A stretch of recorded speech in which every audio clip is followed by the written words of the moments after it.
to Season 3 of the Giant series on It's a Mimic. We're back with more Giants in Dungeons & Dragons 5th edition, but in this season we're digging into all the information we could find in Big B Presents Glory of the Giants. I'm Casey, and joining me, of course, is Megan. And in this episode, we focus on the Undead Giants that have been added, which includes one for each of the 6 classic Giant types. So, of course, before we get started, we do have a wine today. We do. So we are pairing our first round of Undead Giants today with a wine called Big Crush. So we do like undead in general, so we could spin it as, firstly, we have a big crush on undead. We have a big crush on undead, yeah. So we're very excited to start talking about the undead versions of our giant friends. I feel like we're marrying 2 of our loves into one, right? So I feel like we can just leave it at that. All right, yes. Our original reason for choosing this wine is no longer valid because that was much better. Yeah. All right, I'm gonna crack her open. Pass me your Let's cup. do it. Yeah. Here you go. Cheers. Cheers. Oh, she's sweet.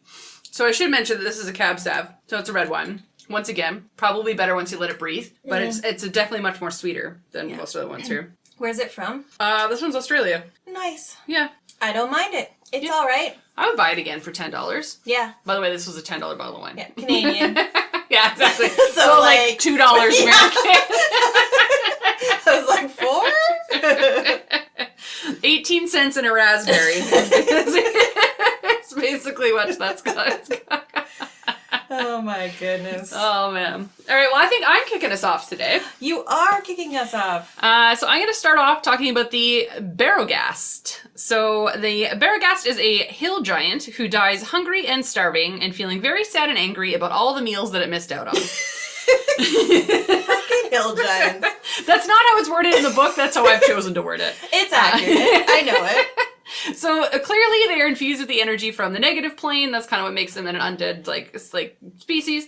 And these giants are kind of filled with a thick ichor of blood that is toxic. And it's kind of like oozing stench and grotesqueness from itself. So if you look at the art, it actually looks like a big, fat, bloated zombie. For those familiar with Left 4 Dead. I don't know if you played that game. No, I am not the gamer like my fellow It's a Mimickers. No worries at all. So yeah, Left 4 Dead, for those that understand the reference, it basically looks like the bloaters that move around slowly and explode into poisonous gas when you kill them. Yes. Oh, I did watch The Last of Us. Yes, actually, so yes. Last of Us is a great know. reference. Basically the same thing. It's called a bloater, basically. Gross. But this is the D&D version. And honestly, what I described is kind of what it does. So, but before we get into that, due to their undead nature, they do no longer have hunger for regular food as a giant once did, but instead they hunger for the actual life energy and life force of the being itself, and will do whatever it can to drain them. And if successful in the drainage of life, this will cause the humanoid to basically become a zombie themselves. So it is basically a zombie giant. Cool. So it walks around aimlessly, hungry and angry, and then will absorb the life force out of you until you have nothing left, and then you become a zombie yourself. Wow. Talk about, tasking something to raise a zombie army for you. Yeah. Go! Feast! Exactly. Feast or famine, my friend. Enjoy! So stat-wise, they are CR 7. They're boosted in strength and con at +5. And are typically chaotic evil. So I'm thinking a lot of giants tend to lean more the strength and con until we get into the ones that are magic users, but being undead, it's really no different here. So they have that stench that I mentioned earlier, but mechanically it means that within a 10-foot radius, it's a DC 16 con save or be poisoned for 1 minute, which in this case means that you don't regain hit points. Yeah, that's a harsh one. That is a harsh one. That's gonna go poorly for the, monks and fighters and barbarians. Yeah, but your hopes is that their con save is high enough. Barbarians might be fine. Yeah, monks. It's the monks I worry about, especially the monk that I play, because I play my monk like they're a barbarian and they are not. Yeah. But at least it's a close range thing, so usually your squishies that are low in con will be in the back anyways. So that's the hope anyways. But it does get worse. For actions and attacks, it has a multi-attack with a slam, but also what's called life drain. So this is kind of what I was saying, where it sucks the life out of you. So it'll hit you for a melee attack of +8 with a reach of 10 feet, and you must succeed on a DC 16 con save, or your max hit points are reduced by that damage amount. Oh, the undead. I hate that so much. Yeah, which is 1d8 plus 5. And if you're reduced to 0, and the creature dies, you are immediately raised as a zombie using the zombie stat block. Oh, bring on the emotional trauma. Correct. We love a good emotional trauma from this kind of stuff. And finally, the last thing to mention is that they do have a reaction called Noxious Wound, which basically means as a reaction, the ghast takes any piercing or slashing damage, or takes, piercing or slashing damage from anything. It sprays out poisonous blood splatter with a DC 16 con save, or take 3d6 poison damage. That's gross. Yep. Yeah. So it's like if you poke it, you get blood on you, and you take poison damage from it. Luckily enough, in D&D, a lot of stuff is immune or resistant to poison damage. But when it comes to PCs, or they tend to not have that built into their kit anymore. That's true. Most creatures tend to have a poison resistance, or resistance to damage. So yeah, it's the Barrowghast. I can see it fitting in well as say fodder or obstacles in somebody's lair. Yeah. Where they're going to want, it's like, bring on the zombies, make it harder for any, adventurers to get to me. Yeah. Let's throw out a few bloaters. Let them do their thing. Definitely in a labyrinth. I would definitely throw one of these in a labyrinth. Yeah. Because it would be hunting your life essence, right? So it would be constantly chasing it down. It's not like it has sense or anything like that, but I feel like anything that's hungry enough for something specific will have a way of finding it. Oh, yeah. So I would put this in to your point, in a maze or a labyrinth or something. Yeah, something to hinder the players from moving quicker or getting through. Yeah, because they do have a 40-foot speed, right? Yeah, they do. So it's not that they're slow, but I would definitely, we've talked about this before with giants, is yes, 40 feet sounds fast, but it's just because of their stride. Mm-hmm. I would still make it that they have a very slow, methodical saunter, right? It knows that when it catches you, it's going to win. So, and it has no, fear for its own life. It's just going to keep walking towards you, kind of like an It Follows situation. Yeah. Until it gets you. Yeah. Right? Because it also knows that, you're going to potentially be poisoned if you get too close to it. Yeah. So it's going to try and just get to you. And then it also, if you do attack it while it's just trying to, get at you for the slam or the life drain, it has that noxious wound. So it's sure, slash me open. I will spray I fucking dare you. Toxic shit at you. Nasty. Yeah. So not very pleasant, not very, beautiful looking, but I think useful. Useful in an army. They're kind of like the tanks you'd put in the front if you had an undead army. Yeah. But yeah, it is very much like that they just roam the hills looking for life force, right? So a good thing that's an exploration tip, that if you have one roaming around in a forest, obviously anything around it in my brain, layer effect, will die. Because you're poisoning the plants as you're walking past them. Yeah. You're creating a path of sludge and grossness. It probably reeks and stinks. There's a lot of descriptors you can use with these ones. So yeah. And the imagery is good on it, the art. Mm-hmm. And I would even say you could use it at the front line, but then you could also use it coming up behind, because if you're in a war and NPCs and players whatnot, there's fodder, then you move forward. These guys will come in behind and just raise all of them. Yeah. And then just go milling about the wounded and dying on the ground and be like, oh, you. Zombie. Yeah. Zombie. And then pretty soon you'd find yourself surrounded. Yeah. Pretty sneaky. Very sneaky. All right, moving on, we have next the Cairnwright. This is stone giants related. Stone giants believe their artistic skill and inspiration come from the god Scoreus' stone bones, and some can become fixated to live and breathe only for that godly inspiration. When a stone giant with this level of obsession dies, they may become a Cairnwright. Not right. A Cairnwright. White. To continue its art. It's basically no! It must continue finishing its work. Which is hilarious for an artist because that would never happen. There would never be a finish to their art. Right? Yeah. Yeah, because it does say, if the artwork is completed, the Cairnwright remains as an undying guardian to the god. There you go. So it's finally like, finishes why it became an undead, and then it's like, well, congratulations, you're still here. Now what do you want to do? Yeah. Well, I guess I'll worship you. Sure. Yeah. And they basically look like a dead stone giant. Like there's lichen. The lichen. There's lichen. There's lichen, moss, like mineral deposits all over its stone body. They are huge sized and undead, obviously, with an AC of 19. They are very strong and hard to kill, that high constitution, but below average charisma. They are skilled in athletics, perception, and stealth, so they are going to be hard to sneak up on, and they're going to lurk in those, like, cavern walls. Mm-hmm. And because they have that moss and lichen and mineral deposits, they actually blend in extremely well. So you probably aren't going to see them before they see you. Yeah. And they do have the classic undead immunities to charmed, exhausted, frightened conditions, but then they are also immune to being petrified, which there is a reason. Okay. It can't be good.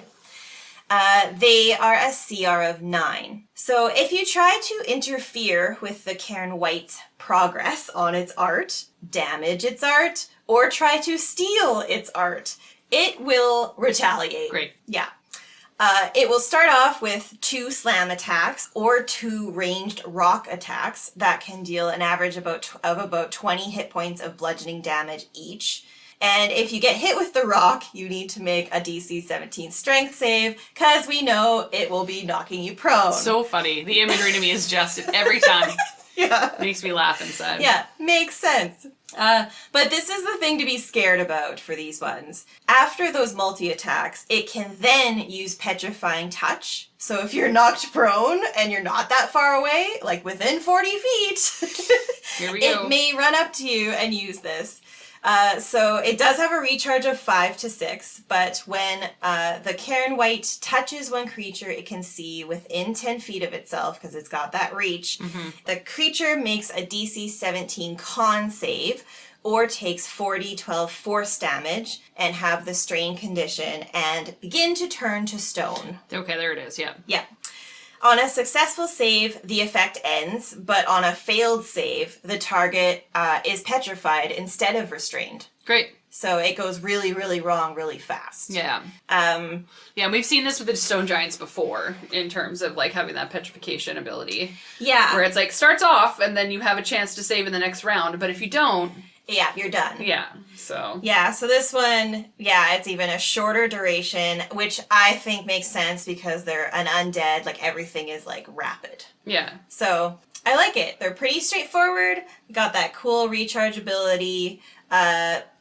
And I don't mind the art. Like, they truly do just look like a stone giant that's kind of got some age to the stone. Aged wear and tear to the stone. Yeah. Yeah, very true. Yeah. Okay. Not the worst. Not the most inspiring, but you get the idea. Yeah.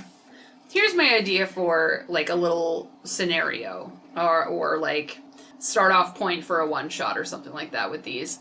This would be, you have a famous art collector that loves statues of heroic people. Mm-hmm. And so they have these undead as, like, their guards or their folks that go around and collect heroic folks and turn them into art pieces and bring them back. Oh my goodness. Yeah. Amazing.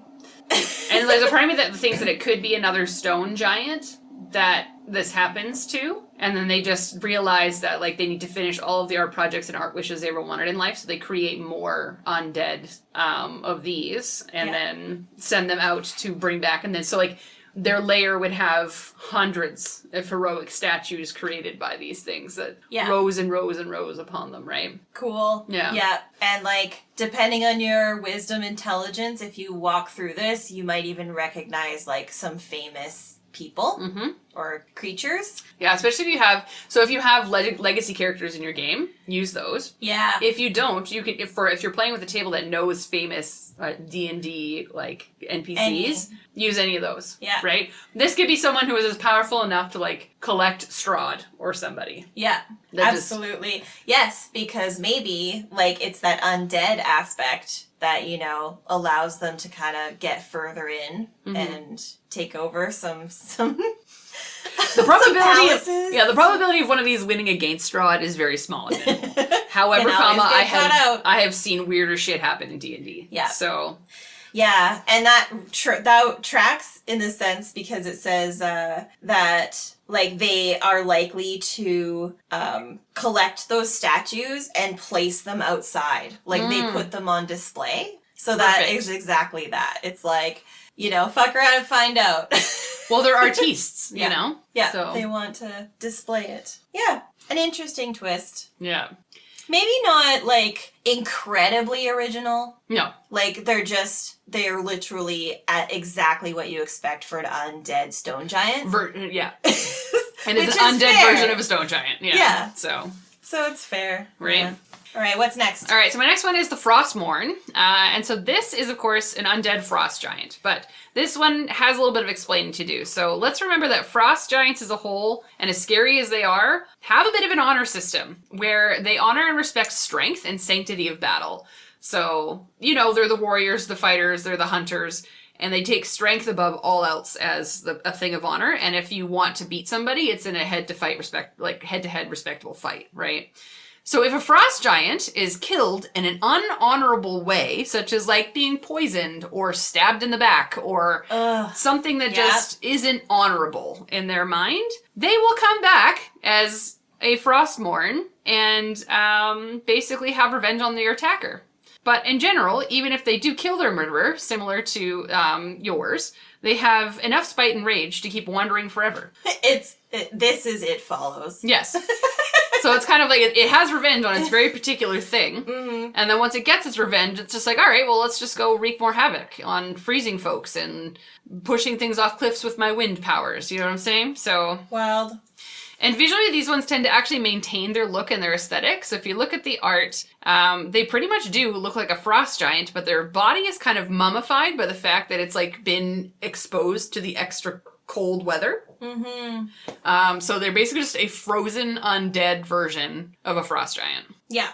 They look pretty cool. They look pretty badass. I like the art of this one, honestly. Like, I would make a character based off that art. Like, it looks really cool. Yeah. It's got some cool armor. It's got a big fuck-off axe. And it does look like it is a female. Yes, we love a good female giant. But I love her, like, two-horned helmet. Yes. Yeah, it's pretty dragon-like, and I like it a lot.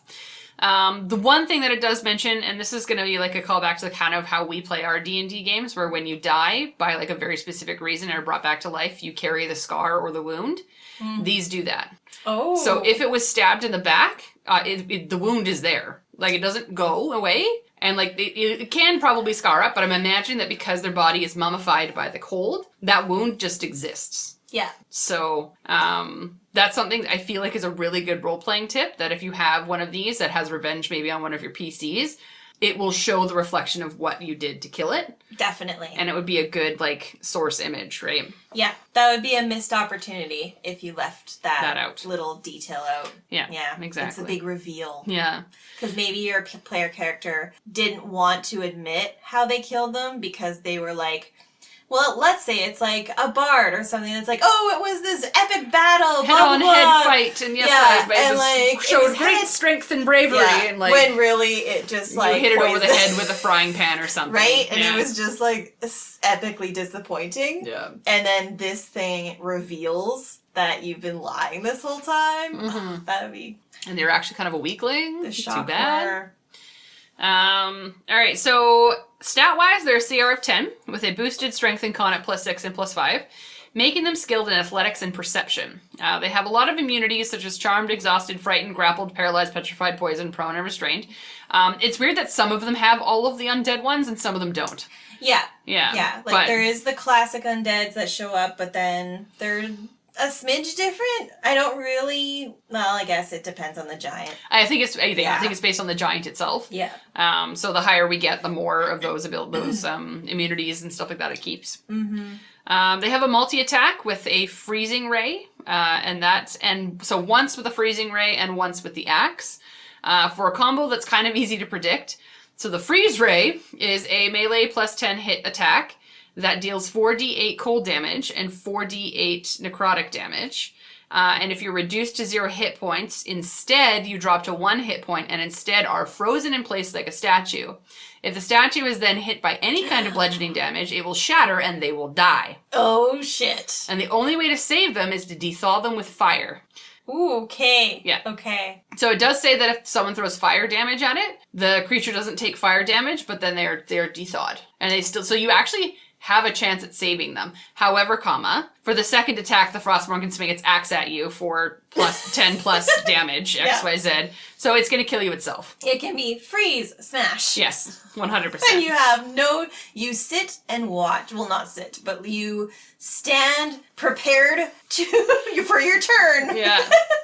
And you watch your friend shatter into bits. Correct. Ooh. Yeah. So unless somebody has like a quick reaction to like light someone on fire or what have you to melt ice, it's probably going to get you because it's a plus 10 to hit on its axe attack. Yeah. So that is rough. Yeah. So, but it does, you do have to first reduce them to 0 hit points, then they will freeze, and then, so it is a process, but that's definitely the combo that it's going to gun for. That's what it's aiming for. Exactly. Yeah.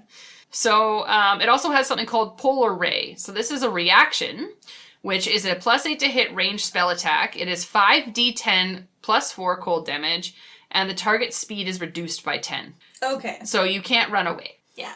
So it just slows you right down. Yeah. So that it can catch up. Correct. So, but yeah, this one, again, it does feel like very much like this is the Frost Giant version of an Undead, or an Undead version of a Frost Giant.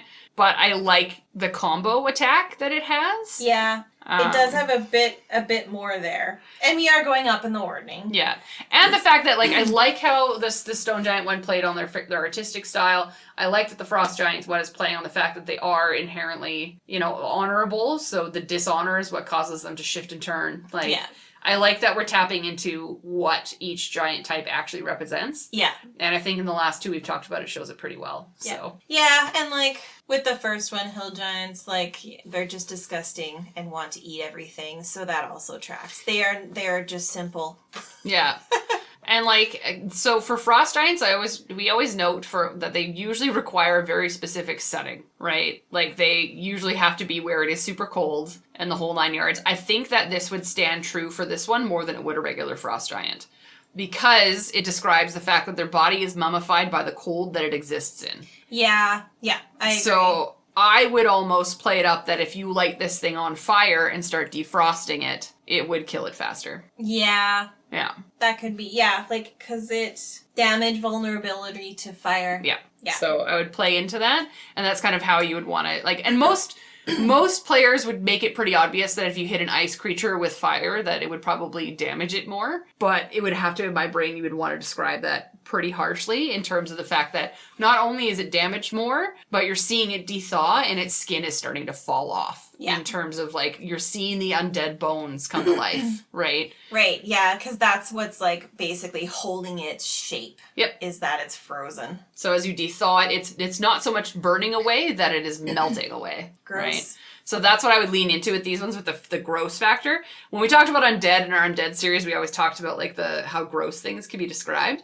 I think that if you leaned into the fire damage and their, like, weakness to it, there's a lot that you can do there. Like, you can do the smell of the dead flesh once you light it on fire or something like that. Yeah. And even, like, their hair starts kind of, like, falling onto the, like, out of, from underneath the helmet on the ground, because it's not, like, it's not frozen in place. Yeah. So it starts just, like, dropping bits off of it. Yeah, if it was killed by a stab wound, the stab wound starts bleeding again. Yeah. Oh. All kinds of stuff, right? Yeah, this one's pretty good. Yeah. I like it. Yeah, I love a good Frost Giant, you know that. Yes, we do know that.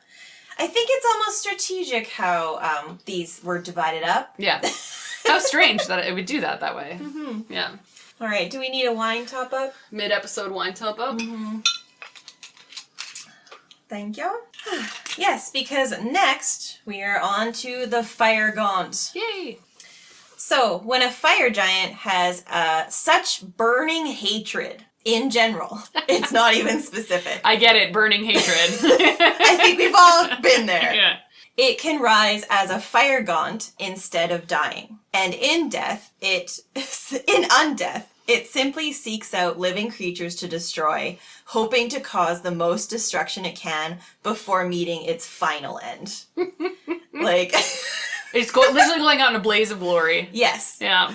And it really looks like a burned up corpse inside armor that was once beautiful armor, and it has magical flames that erupt from wounds and its mouth as well. Mm. The art is pretty good on this one. It looks terrifying. It does. And also, like, it's just endlessly smoking no matter what. Yeah, it's like you're being chased after by a giant smoldering thing of magma. Yeah, it has it kind of looks like the Balrog, where when its mouth opens, it's just red, or white hot. Yeah. And just the creases and joints are glowing. And, from the burning fires within. Exactly. And I just imagine it would just that smoke would constantly just smell like burning flesh. Yeah. Because it is a corpse. It's described as a corpse. Yeah. So that makes sense to me. Yeah. Gross. And so with the damaged plate armor, they have perhaps an unexpected lower AC than a normal fire giant. Yeah. It's 15. Okay. But they are still very strong and very hard to kill. Yeah. They do have a lower dex. I think this is kind of a common theme with the undead state. They're just, they can't react quite as fast. Yeah, they're not as quick on their feet as they once were. Yeah. Yeah. But then we are starting to see wisdom and charisma go above average a little more here. Because the Firegaunt has a purpose. And they don't give a shit about really why or any reasoning. They just are wanting to destroy everything. Mm-hmm. So there's not really negotiation. There's not really reflection. It's just this is their purpose. Yeah, you're not really having a conversation with this thing as it barrels towards you with its giant hammer, No point. Yeah. So being undead, they are resistant to necrotic damage and immune to poison damage, and then they do have the immunity to fire, being a fire giant. Nice. They are a CR of 11. Okay. So I think the last one was 10, so we are just still creeping up there as we go up. Yep. Yes, so remember I said they looked like they are erupting red flames, magical flames from the wounds in their mouth. It's a lot like the hill giant, whichever one what was that called again? The Barrowghast. Yeah. Where, they have fire blood. So toxic blood, and now this is fire blood. Nice. Where if a creature within 5 feet of it makes a melee attack against it, dealing piercing or slashing damage, the creature takes 1d10 fire damage because this fire blood is spewing out onto the creature. Awful. Yeah. So it's really don't give a shit if you're slashing or stabbing me because I'm going to damage you without even trying. Yeah. They can also multi-attack with 2 heated maul attacks. Probably they were also very angry, but in this instance, heated means it's like a hot maul. Yeah. And a heated maul attack. It's with anger. Yeah, it's so angry. But in the imagery too, it looks great. It's a giant maul. And it has a 10-foot reach, and it can deal 3d10 plus 7 bludgeoning damage on a hit. Yeah. And then the maul itself can erupt into those crimson red flames, causing the target to make a DC 18 dex save or take 3d6 fire damage plus 3d6 necrotic damage. So that's 3d10 plus 7 bludgeoning, 3d6 fire, 3d6 necrotic, all in one blow. Yay. Thankfully, it can only do the eruption with crimson flames once per turn, even though it can do multi-attack with that. Oh, thank God. I mean, yeah. Finally, it has a really cool rechargeability as well called Crimson Rays. Guess what this does? Paint the picture for me, Casey. It emits beams of fire from its eyes, mouth, and wounds in a 30-foot cone. Wow. Like, it just... Yeah. Like star shines, but with like absolute fire damage. Yeah. Each creature within that area must make a DC 18 dex save, or take 7d8 fire damage, half on a success. Mm-hmm. But regardless of a success or failure of the save, the creature catches fire. Perfect. And it can't regain hit points, and it takes 1d10 fire damage at the start of each of its turns until it or someone else can use their action to extinguish the fire. Out, yeah. Someone get me my fire cloak. Yeah. The opportunity to describe this chaos is like a plethora. Mm-hmm. I love it. Not just because it's a fire giant, Firegaunt, but yeah, hilarious. That's so good. Like, the only thing I could see this ever being used for ever is just absolute chaos. You know what I mean? Like, I would want to think that, like, fire giants would keep one around to scare people away. Or, like, even if, like, they've seen it once, they'll use the stories of it to keep people away from their forges. Yeah. You know what I mean? Like, this is the story that they tell, like, they spread the word of so that you hear the horror stories of this thing. So that your children don't run into the mountains at night. Mm-hmm. You know what I mean? Like... It's literally the thing of nightmares. It really is. Yeah. And, like, the imagery doesn't disappoint. It's like if you hear the stories from other fire giants about their really angry dad. Yeah. And it's like, thank God that guy actually died. And then, like, a few decades goes by, and then you realize he didn't. Yeah. It's like, no, it can't be. And, like, this is, like, the ancestor that you thought finally died and the world is a better place. Yeah. But it was so angry and miserable that it returned as a Firegaunt. Yeah, I've been doing a lot of research on fiends lately for other projects. Ooh, yep. And so we're doing a lot of talks about demons and devils and XYZ and the differences between the two. And, like, this one reads to me as, like a devil from the Nine Hells. Yeah. Like, it just feels that where this thing would exist and live. Yeah. And, or maybe because it was in so close proximity. I know we talked about, like, the influence of, like, devils and demons and fiends already in this season. But the proximity maybe didn't corrupt them in the ways we spoke of before, but just burning hatred came out of that experience. And so then they end up becoming an undead because of that. Yeah. No, that's awesome. Yeah. It's a good one. It's a good one. I like it. And it's kind of sexy. So. I mean, like, look at that hammer. Yep. It's a big hammer. that ball. Oh, man. Let's move on. All right. I'm getting hot. Getting hot and bothered. My goodness. All right, let's cool you down with a Spectral Cloud. So this is an undead cloud giant and is a similar story to some of the other undead giants we've talked about so far, where if they're killed in an unfair way. But for cloud giants, it's more of if they lose a wager or a bet or something like if they've been fooled. They will have intelligence and wisdom comes into They'll play. come after you for revenge, right? So it's another revenge death story, but kind of for a different reason. But yeah, they'll come back for revenge. Visually, they are a thick, large cloud that roams around, but if you get close, you will see the humanoid form inside of it as a skeletal giant within the clouds itself. It does look very skeletal. Yeah. So it is supposed to be just made of mist, fog, and cloud. You have to get right close to be able to see that that's there, or be somebody who has a super high perception, right? Okay. Otherwise, they're just whirling around as a cloud. So it is also stated, however, that because of the cloud giant's hubris and a desire to never die, that they will sometimes actually go through a ritual to implant their heart in a cloud and become one of these instead of dying. Interesting. So it's similar to a lich, where they, like, infuse a cloud with their essence and their existence in some kind of a ritual, and then become one of these so that they don't die. So they just live in an undead life. Yeah, that is, like, extreme corruption, you know, like something, what happened to you? Yeah. And it's just like, I just wanted to live forever, baby. Yeah. Interesting. Yeah. So stats-wise, they're CR 13. They're boosted in strength and con with a +7 and a +4. And their next highest stat, of course, is charisma. So again, we're starting to see those added intelligence, charisma scores, so on and so forth. Yeah. And being a cloud, they do have incorporeal movements, which we've talked about for quite a few things. It just means they can move through things. But they also have something called blurred form.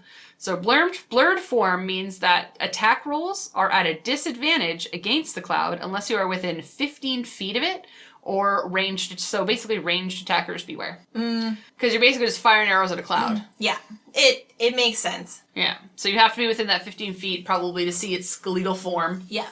I'm just going to keep saying that have something in that way. Yeah, then you have substance to aim at. Yeah, exactly, right? So again, ranged attackers beware. It's going to be pretty hard to hit this thing without getting like right up into it. And again, I like how they represented that in the art in this book.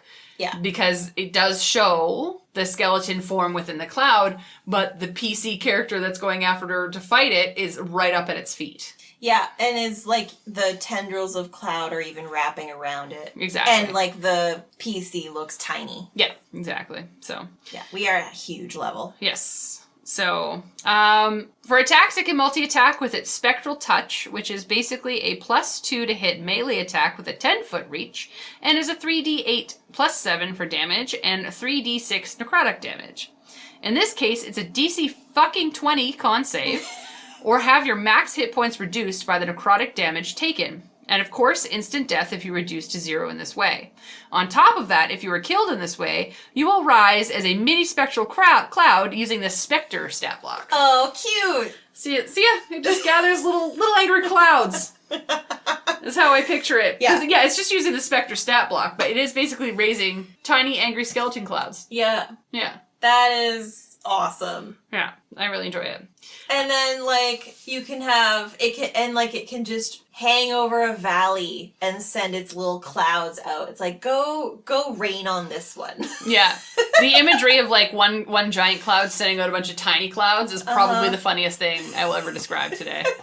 Mostly because I'm seeing it in a cartoonish Rainbow Bright kind of way. So, but it's actually scary skeleton clouds. It is, yeah. Very scary. Very serious, very scary. It's a very serious thing happening right now. Lastly, they have what's called Chilling Winds. So this is its recharge on 5 or 6, where it will poof basically a wind gust at you. It's a 60-foot line that's 10 feet wide. And it is a 20 con save, or take 7d10 cold damage and be incapacitated for 1 minute. But of course, half damage on a successful save. But, yeah. Yeah, that's harsh too. So I do like how they added that wind ability in, because I remember when we talked about a lot of cloud giants and cloud giant types, a lot of their abilities aren't necessarily aggressive. Yeah, right? And like the elemental wind base Is to push you away. Yeah. Right? Unless in my mind, I know it's not exactly written this way, but in my mind for these ones, if you are not its revenge that it's seeking after, or you haven't done anything to it, it will probably not give a shit about you. So if you try and attack it, it's just going to poof wind at you and say, fuck off. Yeah. And then if you actually get up close enough to hit it, then it's like, okay, well, rolls up its sleeves and it's like, fine, punch in face. You know what I mean? Like it's... Yeah, so, that's fair. I feel like you don't have to fight this one if you don't want to. Whereas if you look at the fire one... Yeah, there's no choice. Even the frost one, like, they're gonna fight you, like, just because of their revenge and anger. I feel like this one has enough, like, mental know-how and charisma and XYZ to be like, you're not the one that harmed me. I have no interest in you. Yeah. But if you stab me in the ankle, yeah, I'm gonna squish you as fast as I can. Mm-hmm. You know what I mean? So... And I think that would speak the same if they chose to do this, like in the Lichy way, is they would do it not to then, go into all these encounters to potentially die. Like they're doing it to then forever. Live in their tower forever, or live in their realm forever. Yeah. So I feel like over time, villages and things that are in proximity to where a cloud giant's realm is, or like lair is, we'll call it, would maybe over generations realize it's like, like there might be signs that it died but didn't die. Yeah. It's like the little clouds. It'll disperse into a bunch of tiny clouds, and then that's it. You're like, oh, I must have killed it. And it's like, no. No. Yeah. And then, like you said, I think like other creatures that are not trying to destroy it in any way or go into its area can just cohabitate with it. Yeah, they'll just think it's a really weird looking cloud. Yeah. And little do they know and it's like, oh, we haven't seen that cloud giant in 70 years. It's like, yeah, it died 50 years ago. It's been 85 years. Right? Yeah. But yeah, I do like the idea of this one where you're helping. Maybe you come across a bunch of cloud giants and because we've come across cloud giants in our game before, right? Yeah. So I could see one requesting your assistance to gather certain things to complete this ritual for itself so that it can live forever. But you're like, oh, it's a cloud giant. This has nothing to do with lichdom. And then all of a sudden you're like, oh no, you just wanted to be an undead cloud scary thing. You accidentally became their cult. Yeah. And helped them elevate. Exactly, right? Which we can say about liches too, yeah. but I feel like this one is easier to fool you in its rightful form. Oh, yes. Because you're like, oh, it's a cloud giant. Cloud giants are intelligent creatures. They are, they have whole societies. Fun. They have kings, they have queens, they have an ordning. Like, there's order to them, you know what I mean? And you're just like, no. Imagine that if that was like a campaign finale, that you thought you were saving the storm giant in some way, and then you ended up helping it transform into this, and then it just transforms into that cloud and disappears. Or, flip it. It doesn't want to become one of these things, but it is on its deathbed, and you hear from their followers be like, no, there is a way to preserve their life. Do this ritual and it'll help heal them. Yeah. You do this ritual, they turn into one of these, and now you are the one that has revenge against because it's like, I did not want this. Oh my god, because we fuck that up all the time. We fuck that up all the time. So now you have this cloud, this evil thing chasing after you, and it's like the Spectral Cloud is actually after you. Yeah, amazing. And that's where the new campaign kicks off, is you are now running. Yeah. Because you need to be many levels up before you actually can defeat it. Yeah. Oh, so cool. There you go. Yeah. Anyways. Nice. All right, we only got one left. We do. That's flown by. We are at the top of the ordning with the Tempest Spirit. Goddamn. Okay. Created through a ritual. Great. That transforms a storm giant into a storm itself. Perfect. Here we are. Yeah. So if the giant performs the ritual, where the barrier between the material plane and the Shadowfell is thin, the seeping energy can alter the outcome of the ritual. So I love that they said this, because it's kind of saying, in a perfect scenario that perhaps the storm giant didn't know, it can perform this ritual and then end up it causes many things that maybe it didn't know. Yeah, because there's in my brain there's an opportunity for this to go well. Yeah. Yeah. This is not what they were expecting. Yeah, exactly. Yeah. But if you align all the stars and you end up doing this in a not ideal space, and there's that energy from the Shadowfell, the giant's soul is then infused with the negative energy, and it absorbs the elemental energy around it instead of dispersing it, and it causes the lower half of its body to transform into a storm cloud. So the art makes it look a lot like a genie. Yeah. And even in the notes, that's what they describe it as. Okay. The art is pretty decent. It looks like a horrifically corrupted storm giant with a half storm body. Yeah. I'll say it looks kind of creepy at first, because normally when we think storm giants again, they're kind of the seers, so they're normally more calm looking ones. And this one's interesting. Yeah. It is ready for a fight. It's not or in a good combat. mood. Yeah. Sometimes the Tempest Spirit cannot accept their new form. So this is where I think it didn't realize what was happening till it was too late. It's kind of like Jafar wishing to be the most powerful genie in the world. Yeah. And then after the fact was oh no! This is not what I imagined this to be. Yeah. Yeah. And so in that case, the Tempest Spirit will then try to find a way to reverse it and ultimately just isolate itself for that effort. However, others may become enraged and just destroy whatever gets too close to them. Fair enough. They are just an endless storm cloud. Yeah. So they are typically chaotic evil and have an AC of 12. I mean, they're half cloud. Yeah. And they have a speed of 0, but now we have a fly speed of 60 feet. Yeah. So they now have a further way they can go. And again, they're very strong and very hard to kill with that high constitution. And we are at the top of the ordning, so all the abilities are well above average. They are skilled in Arcana and Perception, and they have that long list of damage resistances, immunities, and condition immunities because they are half cloud and also undead. Fair enough. It's a long list. Yeah. So they are a decent level up to now CR of 15. They can move through other creatures and objects with the incorporeal movement. But as we know, incorporeal movement means they will take force damage if they end their turn inside of another object. Yeah. And here we go. We're at the top of the ordning. They have legendary resistances. Amazing. Yeah. So 3 per day. They can multi-attack with 2 lightning fists or hailstone range attacks. The lightning fist, you can imagine, is a lightning punch. Amazing. And it has a 10-foot reach and does 4d8 plus 7 lightning damage. The hailstones have a range of 90 feet and 180 feet at disadvantage for long range, dealing an average of 17 bludgeoning damage and 7 cold damage.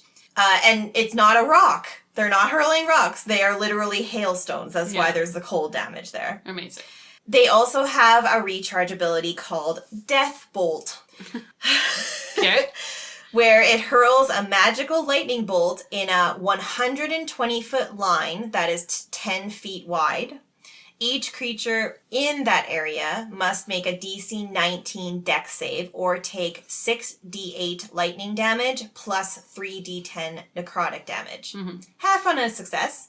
But, like we've seen before, regardless of success or failure, something happens. Yeah. The affected creature's hit point max is reduced by the amount equal to the necrotic damage taken, and this lasts until the creature finishes a long rest. If the hit point max is reduced to 0, the creature dies. So this one was similar to another one which one? Where it was like the hit point max. That would have been, I believe, Was that the Frostmourn? Frostmourn? Yeah. Yeah. And then if you reduce to 0 hit points, is when you freeze to a statue. Right? Yeah, no, sorry. The Frostmourn one was like you freeze and then you get destroyed. And then I believe it was the Spectral Cloud that, your max points are reduced by the necrotic damage taken. Oh, yes. Yeah, but you will rise as a specter in that one after that. Right. Yeah. Yeah, so this one, again, whenever something impacts your hit point max... Annoying as fuck. Annoying as fuck, and, you better start thinking about running away. Yeah. Because you're going to lose PCs, definitely, and PCs... right quick, yeah. Finally, we also get a bonus action for the Tempest Spirit. Also a recharge ability. It's called Hailstorm. So I think we know where this is going. Yep, throw it down. The spirit conjures a hailstorm of 20-foot radius and 40-foot high cylinder centered on a point it can see within 120 feet of itself. Each creature in that space must make a DC 17 Make a DC 17 dex save or take 3d6 bludgeoning damage plus 3d6 cold damage and be knocked prone. On a success, the creature takes half damage only.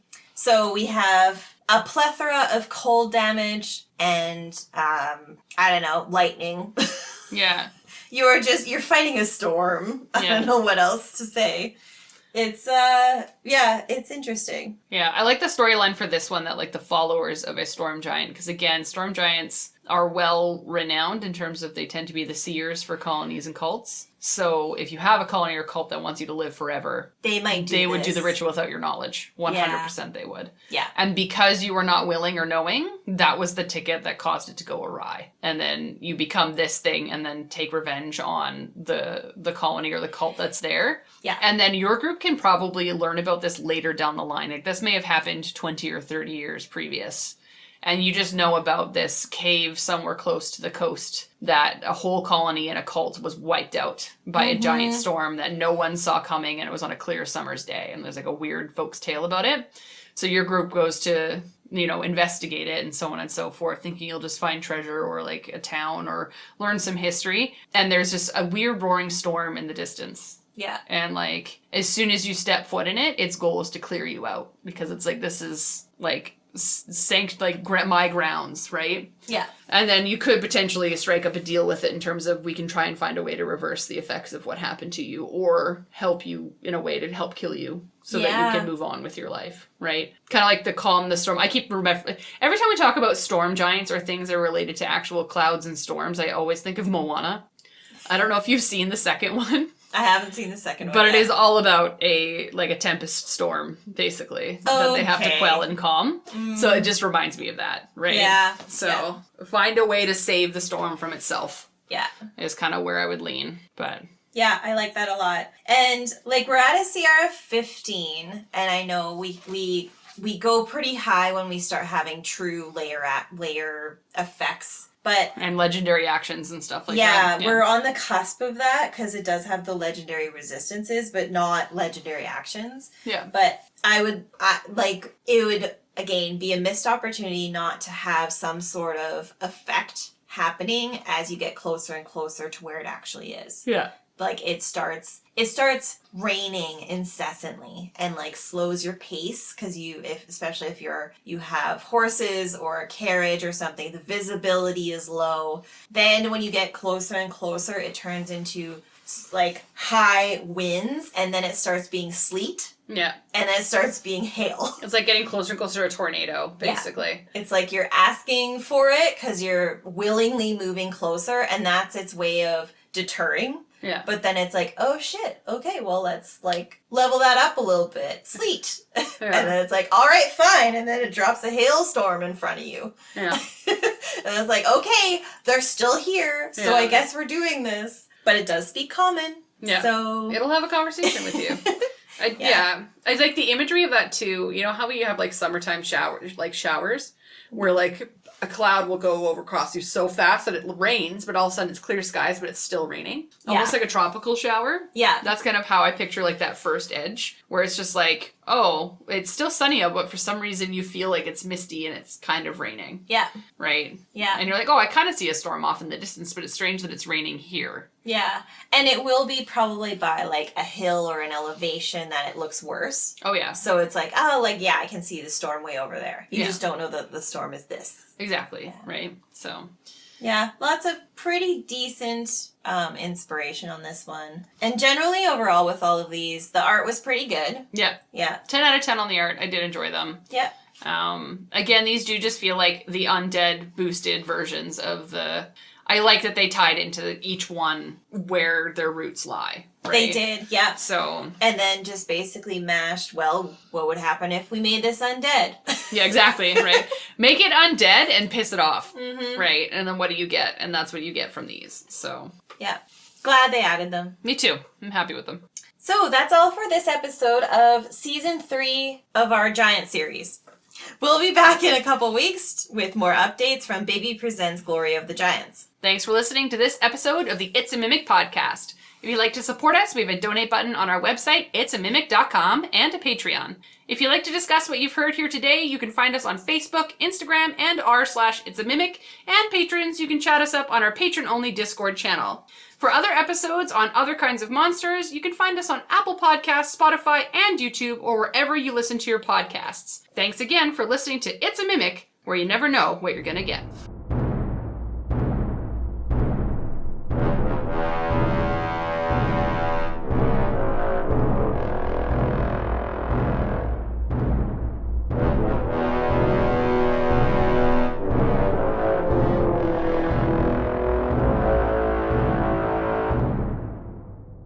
Our loves all mashing together. I know. Today. Full circle. Full And circle, truly, baby. It was the moment you said the wine name that I was like, oh, wait.